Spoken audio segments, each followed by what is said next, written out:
Hey everyone, I am so excited to be doing our YouTube book club again. This year, we are going to start a new series called The Imagination Station. Now, if you remember last year, we read a book from a series called The Secret of the Hidden Scrolls. And I hope that you're excited that you found a new series that you just love and you can eat them right up. This is the first book in another series that I think you're going to really love. And so if you really love it, you can always read the next book after it, and the next book, and the next book, however many you want to. We're going to be reading 4 chapters tonight of The Imagination Station, Voyage with Vikings. And if you want your very own copy, they're only about $5 on Amazon, so you can get one yourself. Let's read together, starting in chapter 1, Whit's End.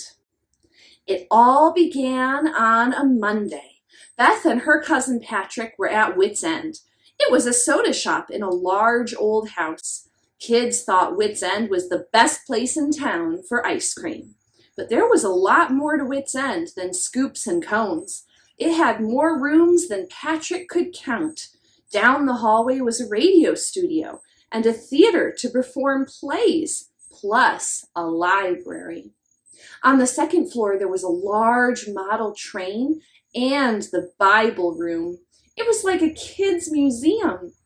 Patrick followed Beth from room to room with wide eyes. "Are there any video games?" Patrick asked. "The kind with sword fighters or guys who fight monsters?" "No," Beth said, "but I'll show you the Imagination Station. It's kind of like a time machine." Patrick liked the words imagination and time machine. "It's usually in the corner of the Bible room," Beth said. "But it's not there today. Come on, let's ask Mr. Whitaker. Someone said he's in the basement workshop." Patrick followed Beth down the spiral staircase and over to the basement door. She opened it. They went down another set of stairs. At the bottom, the cousins looked into a large room. It was filled with tables and benches. There were boxes, large drills, and sawhorses. Parts from old ovens and computers sat on the floor. "This is his workshop?" Patrick asked. He picked up a rusted spring from a nearby table. He dropped it. The spring made a ping sound. It bounced like a toy. "It looks more like a scientist's junkyard," he said. "Mr. Whitaker invents things," Beth said. Beth picked up the spring. She put it back on a table. Just then, Mr. Whitaker came around a corner. He was tall with white hair and a mustache. He also had a kind smile. "Good morning, Beth," Mr. Whitaker said. "Hi, this is my cousin Patrick. He's my age," she said. "His mom is my dad's sister." "Hi," Patrick said. Suddenly, Beth said, "There it is!" She walked over to a large machine. The front part was round like a helicopter. "I wanted Patrick to see the Imagination Station," she said. Mr. Whitaker said, "I'm sorry, it's not working. That's why I brought it down here." "May we sit in it?" Beth asked. "Sure," Mr. Whitaker said. Beth waved for Patrick to join her. She climbed onto the seat. Patrick followed her. "Look at all these buttons," he said. He pointed to a large dashboard. It had lots of buttons, dials, and numbers on it. There was also a piece of paper sitting on the dash. "It's too bad it's not working," Beth said. "What does this button do?" Patrick asked. He tapped a large red button with his finger. The machine came alive. A low hum came from the back of the machine. Lights and buttons blinked on the dashboard. Needles on round dials swung back and forth. "That's very strange," Mr. Whitaker said. "Come out again." The cousins obeyed. The machine went dark. Mr. Whitaker climbed inside. He pushed buttons. Nothing happened. He got out again. "I don't know what's wrong," he said. "It's working for you, but not for me." "May we try again?" Peter asked. "Go ahead," said Mr. Whitaker. The kids got into the machine. It lit up again. Whit rubbed his chin slowly. He looked puzzled. "It wants to take us for a ride," Patrick said. "May we go?" Beth asked. "Please." Chapter 2, The Costume Closet. Mr. Whitaker walked over to a computer table. Beth and Patrick watched as he typed some things on a keyboard. He turned some dials. He pushed a lot of buttons. Is it all right? Patrick asked. Yes. You'll be able to go on an adventure, Mr. Whitaker said. Maybe I'll find out why it works for you, but not for me. Can we go back in time? Patrick asked. He was excited. How would you like to visit a Viking ship? Mr. Whitaker asked. Patrick and Beth thought for a moment. Patrick didn't know much about Viking ships. Beth knew a little about Viking explorers, but that was all. The Vikings had swords, right? Patrick asked. They sure did, Mr. Whitaker said. He turned to Beth. Is visiting a Viking ship okay with you, Beth? Beth didn't care about swords, but being on a Viking ship sounded great. Sure, she said. I've always wanted to see the ocean. Let's go, Patrick said.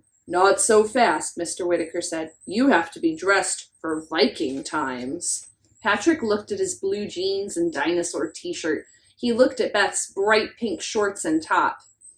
Oh, Patrick said, the Vikings would probably notice we didn't fit in. And you might get cold and wet, Mr. Whitaker said. Mr. Whitaker walked over to the workshop wall. He opened two large sliding doors. Beyond them was another room. It was filled with rack after rack of costumes. Mr. Whitaker chose an armful of clothes. He gave them to Beth. He gave another armful to Patrick. You can use the changing rooms, Mr. Whitaker said. The cousins went to two small rooms the size of closets. They changed into the costumes. Beth came out first. She was wearing a long white dress. On top was a long green tunic. Two brooches were pinned at the shoulders. The tunic was neatly tied with a leather belt. Her animal skin boots came up to her knees. I feel like I'm in a fairy tale, Beth said. It's fun to dress up. Take this too, Mr. Whitaker said. He gave Beth a small cloth sack. She opened it up and looked inside. The sack was full of chess pieces. They were carved out of wood. Some of the pieces were white wood. The rest were painted red. Beth tied the sack to her belt. Why do I need a chess set? She asked. Mr. Whitaker answered with a "You'll find out" smile. Patrick came out of his changing room. He was also dressed in a costume. He wore a simple white shirt with a vest over it. The vest was made of tan leather. His dark pants were tucked inside his boots. You look like a real Viking, Mr. Whitaker said, but you need one more thing. Mr. Whitaker handed Patrick a fuzzy bundle. It was a cape. The cape was made from grizzly bear fur. It was silver with brown flecks. The cape looked thick and warm. Patrick put it on. Thank you, Patrick said. I'm ready now. I can't wait to meet a sword-fighting Viking. Chapter 3, The Note. Before you meet Vikings, Mr. Whitaker said, I have a small favor to ask. Sure, we'll do whatever you need, Beth said. While you're with the Vikings, Mr. Whitaker said, find a Viking sunstone. What's a Viking sunstone? Beth asked. I'm not sure yet, Mr. Whitaker said. I read about it in that note. He put his hands inside the machine. He pointed to the piece of paper sitting on the dashboard. Patrick and Beth noticed some things about the paper. It was thick and yellowed. It had fancy letters, and the paper looked very old. They also noticed Mr. Whitaker's hand. He wore an unusual ring. The top was a gold square. Tiny pearls sat around the square. It was the kind of ring a king would wear. I found this paper inside the imagination station, Mr. Whitaker said. The cousins climbed inside the machine to look at the note. They read the fancy letters.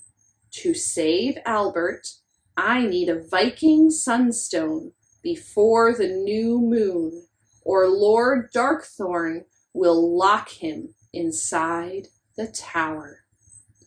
Who is Albert? Beth asked, and what is Lord Darkthorn's tower?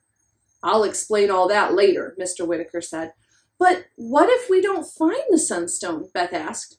Then I'll figure out a new plan, Mr. Whitaker said. Don't worry about it. Just have a good time while you're looking. I just want to meet the Viking who has the sunstone, Patrick said. He swung an imaginary sword in the air. Slash! Jab! I think you're ready, Mr. Whitaker said. He stepped back and took his hand out. Beth noticed that the ring on his finger seemed to disappear. You'll be going back 1,000 years, Mr. Whitaker said. How will we return to now? Beth asked. The red button will appear when you are ready to come home, Mr. Whitaker said. Go back to where you landed, push the button, and presto, you'll be right back here. Mr. Whitaker stepped away from the imagination station. He pushed a button on the side. The door slid closed. Patrick looked at the control panel. The red button was flashing in the middle. He pushed it. The imagination station started to shake. Then it rumbled. It seemed to move forward. Beth gasped. She shut her eyes tight. It felt like a roller coaster that was out of control. Patrick felt as if he were an astronaut in a spaceship. He leaned back, waiting for takeoff. Then the rumble grew louder. The machine whirled. Suddenly, everything went black. Chapter 4. The Tidal Wave. Beth opened her eyes. She saw bright green water. Tall mountains of white ice with a purple glow loomed over and around her. The ice sparkled in the sun. Beth was dazzled by the beautiful colors. Patrick was not. Where are the Vikings? Patrick asked. And what's with all the ice? I think we're near the North Pole, said Beth. Those are icebergs. Beth looked away from the scenery. She and Patrick were still in the imagination station, but she couldn't see Whit's End anymore. The imagination station appeared to be in a ship, an empty, wooden ship at sea. The ship was long and narrow. The shape reminded Beth of a giant canoe. Beth got out of the machine and took a deep breath. She looked over the side of the boat. The air smells salty, Beth said, but the water is calm. I'd say we're on an ocean inlet. What's that? Patrick asked. A long, narrow waterway, she said. Patrick also stepped out of the machine. Right after he did, the machine faded out of sight. It disappeared. Wow, Beth said. That is so cool, Patrick said.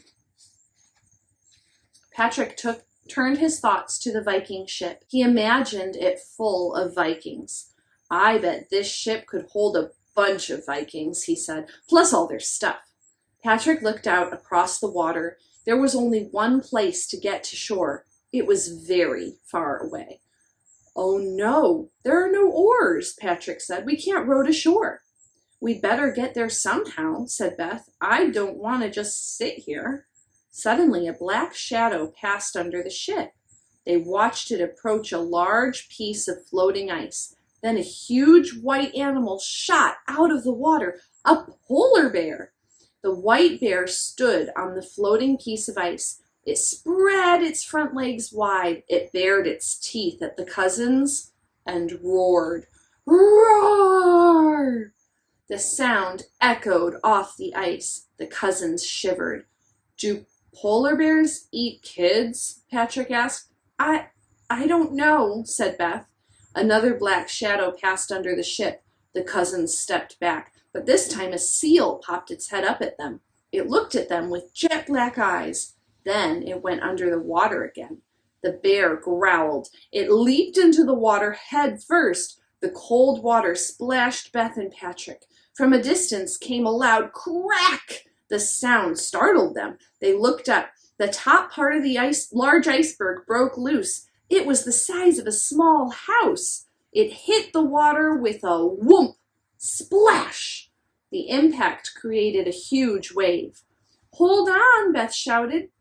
The wave curled higher and higher. The crest of the wave lifted the Viking ship and carried it away. The ship moved fast. The prow crashed through the water. Patrick stood at the front of the ship cheering. Oh yeah, Patrick shouted. Keep the wave rolling.